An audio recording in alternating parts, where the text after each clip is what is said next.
Hey everyone, welcome back and let's write some more Leetcode today. So today let's solve the problem game of life. So as you can see, this problem is quite an essay. So I'm going to try to break it down simple just using this below example drawing. So we're given an n by m grid, and each position of the grid is either going to be a 0 or a 1. A 0 means it's a dead cell. A 1 means that it's a living cell. So we're given the initial state of the board and we want to return the next state of the board. And we're given a few rules on how to do that. So the first rule we're given is related to living cells, aka the 1 values. So let's take a look at this one. So what we're told is that for any particular cell, whether it's living or if it's dead, it has up to 9 neighbors. So of course we have the neighbor to the left, to the right, below, and above. But in this case, we actually do count diagonal neighbors. So the top right, the top left,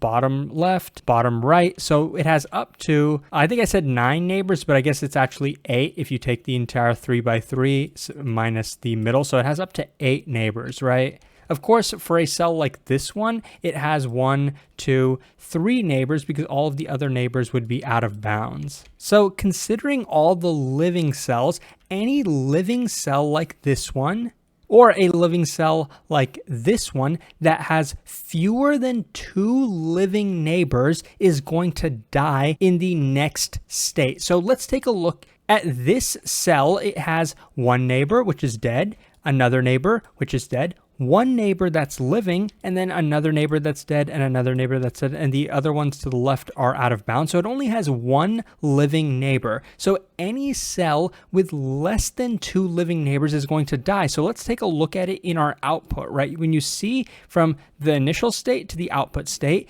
it's dead. So it had to become a 0. So that's one rule. Let's consider this living cell. Another rule that we're given, rule number 2, is that any living cell with 2 or 3 living neighbors will be alive in the next generation or the next state. So let's take a look. This has a dead neighbor, 1 living neighbor, a dead, a second living neighbor, and a third living neighbor. And so it has 3 living neighbors. 2 or 3 living neighbors means it's going to live in the next state. So any living cell like this one is going to live in the next state because it has 3 neighbors. Now, any living cell with greater than 3 neighbors, so meaning it has 4 neighbors, 5 neighbors, or more, like anything greater than 3 is going to die. Now, I don't think we have any neighbors or any living cells in the initial state that actually had more than 3 neighbors, living neighbors. So I can't really show an example for that. But, for example, if this one had, multiple, like 5 living neighbors or something, then in the output, it would become a 0. So just to summarize, any initial one will stay alive if it has 2 or 3 neighbors, else it will die. 2 or 3 neighbors that are 1s. And for 0s, the rule is actually very simple. It will become alive if it has exactly 3 living neighbors, else it is going to stay dead, right? Else die. Basically, it's going to stay a 0.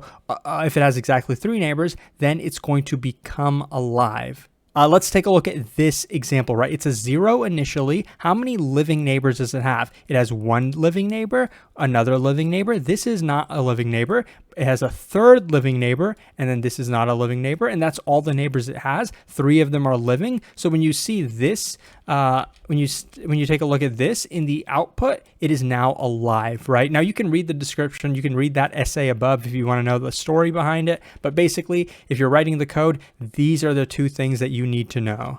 So once you kind of break the problem down like I just did, it's pretty easy to kind of code it out, right? Like for this cell, you just look at all 9 of the neighbors. Now you could code it up a couple different ways. I'll show you how I'm going to code it in a bit. But it's pretty straightforward, right? For every single cell, you look at up to 8 different neighbors. You count.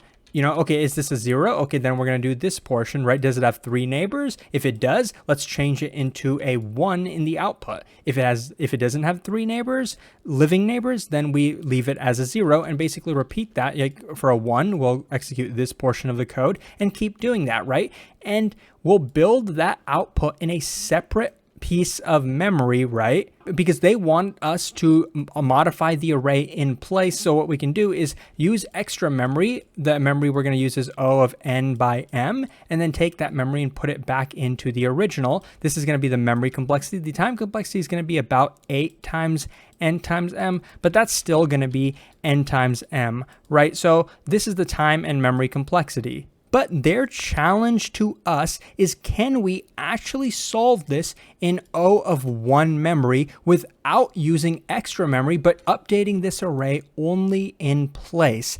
And the answer is yes, we can do that, but it's a little tricky on how to figure it out. I'm going to explain to you why it's tricky, and then I'm going to explain to you the actual way that we can solve it. What if we ended up changing a 1 to a 0, right? We changed a couple ones to zeros, right? Maybe we changed a bunch of them, right? So then for this one, we're going to say, okay, it only has a single neighbor that's a 1, therefore in the output it needs to be changed to a 0. But that's not actually the case, because when we're updating a particular cell, we want to use the values from the neighbors that are the original values. We don't want to use the updated values for every single cell. We need to remember what was the original value of each neighbor cell, but we also need to update it in place, which is why I had to use extra memory in the first solution. So how the heck for every single cell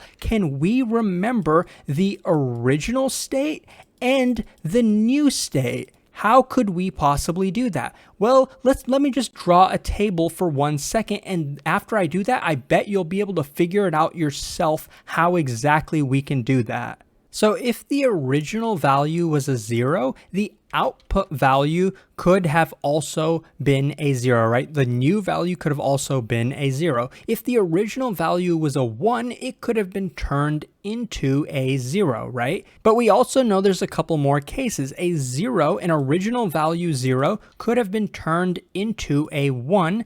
And the fourth and final case is a 1 value, originally 1, could have stayed as a 1 in the new position. Now, if you know like truth tables, this is not exactly a truth table, right? Like this would be a truth table if we read it regularly, right? A 0, a 1, a 2, and a 3. This is not quite like that. So we're going to be mapping this to a 0, this to a 1, this to a 2, and this to a 3. So this makes sense. This makes sense. These two are backwards. So that might be a little bit confusing, but it needs to be like this, right? In binary, this is a 2. In binary, this is a 1. It needs to be like this. So basically what we're going to be doing, you'll understand in a bit, is if we get to a 0, right?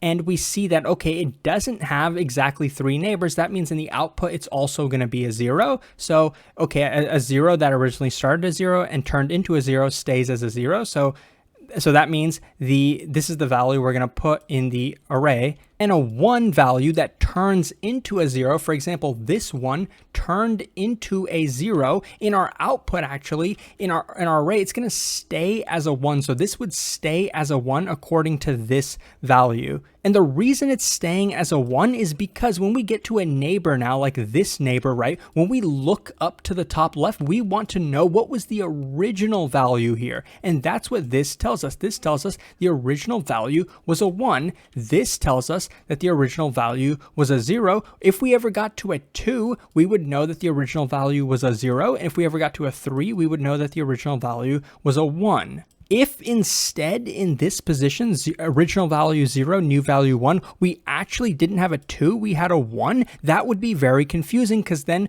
we know that 1s initially mean, okay, the original value is a 1, but if a 1 also meant that the original value was a 0, we have a contradiction. That's why I'm doing the truth table like this. So I hope you get the idea, but once you kind of figure out this table, then it's pretty straightforward. Let me just continue the algorithm from here. So in this position, this 0 actually has 3 neighbors that are 1s. What does that tell us? Okay, a 0 that turned into a 1 is now going to be a 2. So we're actually going to put a 2 value over here. And this 0 is going to stay a 0 because it has more than 3 neighbors. So it stays 0. This 1 has exactly 3 neighbors. So what do we do with an original 1 that stays as a 1 in the new state? Well, we turn it into a 3. So this 1 is actually going to be turned into a 3.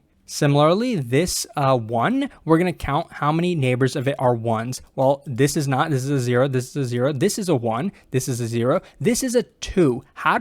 So does a 2 mean that it's a living neighbor or a dead neighbor? Let's take a look. 2 means that the original state was 0. So, okay, we're going to know that this does not count as a living neighbor. This 1 only has a single living neighbor. That means it's going to die in the next state. What do we do with 1s that turn into 0s? We leave them as 1s, right? So that means when we actually build our output state in the final step of this algorithm, we're going to transform all 1s into 0s, but 3s are going to stay as 1s. Now this 1 has 1, 2, 3 living neighbors, so we're going to turn this into a 3 as well. This 1 also has 2 living neighbors, right? A 3 means that originally it was living, so this is also going to stay as a 3. This 0 has 2 living neighbors, but it needs 3 living neighbors for it to turn to life, so it doesn't. This 0 has 1, 2, 3 living neighbors, so it's going to turn from 0 into a 1. Therefore, that means it's going to become a 2. So let's transform it into a 2. And this 0 is going to stay 0 because it only has 2 living neighbors, but it needed 3 living neighbors. So now we have some 2s and 3s in here, but we know that we wanted our output to just be 0s and 1s. So now we're going to go through every position in here and we're going to map it. So from this column over here, we're going to map all 0s into 0s. We're going to map all 1s into 0s. We're going to map all 2s to 1s and map all 3s to 1s as well. So 0 stays 0, 1 turns into 0, 0 stays 0, 2 turns into 1. So you can see that that's the case in the output. 0 stays 0, 3 turns into a 1. You can see that's the case in the output. 1 turns into 0. You can see that's the case. 3s, both of these 3s are going to turn into 1s. 0 stays 0, 2 turns into a 1, and 0 stays 0. So this is going to be the output. So we did this without any extra memory. We just needed we needed an extra bit basically to store the additional information, right? We had an original column and a new column. So we basically have 2 bits, right? It's still 0s and 1s, but it's 2 bits. That's kind of why we need 0, 1, 2, 3. So with that being said, let's jump into the code now. Okay, so now let's get into the code. So remember, we do want to update the board in place. We don't have to return anything. So I just wrote a little bit of pre-code just to speed things up a little bit. So the first thing you can see, this is kind of the table that we're going to follow. This is the logic we're going to follow. And I got the dimensions of the board. And now we're iterating through the entire board. And so for every single cell, we're definitely going to need to count the number of neighbors that it has, regardless of whether it's a 0 or a 1. So for every particular position, let's count the number of neighbors. Now I'm going to put all of this logic for counting the neighbors in a helper function because I don't want to focus on that. Now we know it's going to be pretty easy just checking the 8 directions. So now we're going to check, okay, is this position itself in the board that we're looking at row column, is this a 1 or is it a 0? Because the logic is going to be different. So is this equal to a 1, or we can just leave it like this,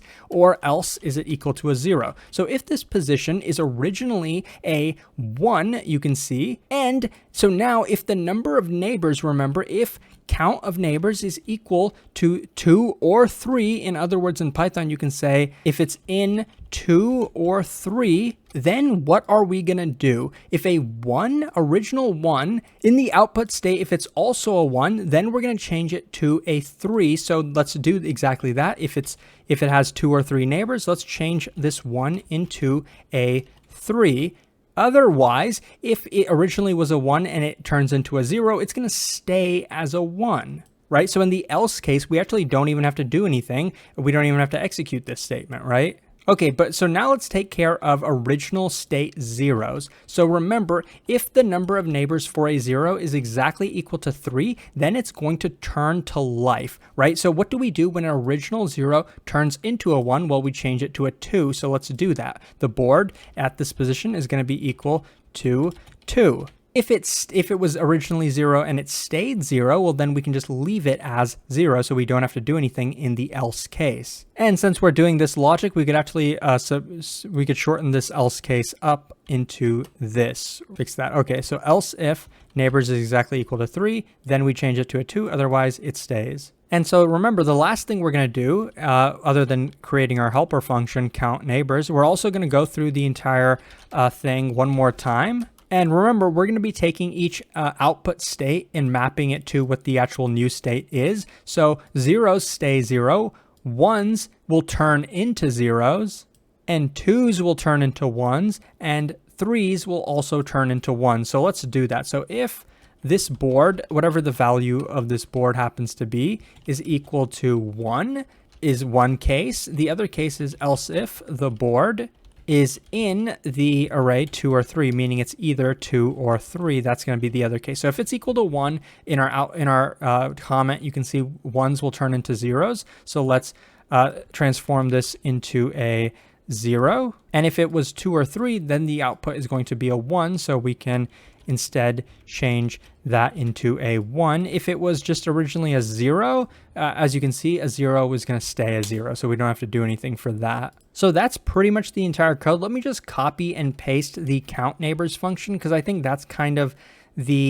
might be the annoying part to code in this problem, but it's kind of the least important because you can do it many different ways. You can choose to do it how you want. You can basically iterate through the 8 different neighboring directions. What I'm doing here is I'm actually starting at the top left corner and basically doing a nested loop going through the 9 positions from the top left corner of a particular cell, this row column cell. I'm going from the top left neighbor all the way to the bottom right neighbor, and I'm skipping all the positions that are out of bounds. So if the position was out of bounds, then we're going to skip this iteration of the loop, or if the position was the original position itself, because if we are iterating through that 3x3 square centered around that input position, we don't want to count that position itself. So we're going to skip that as well. But all the other 8 neighbors, we're going to check if that neighbor value is either equal to 1 or 3. Why are we checking if it's equal to 3? Well, because if it's a 1, that means it was originally a 1. If it's a 3, that also means it was originally a 3. So we want to count the number of living neighbors. So we're going to count what the original value was.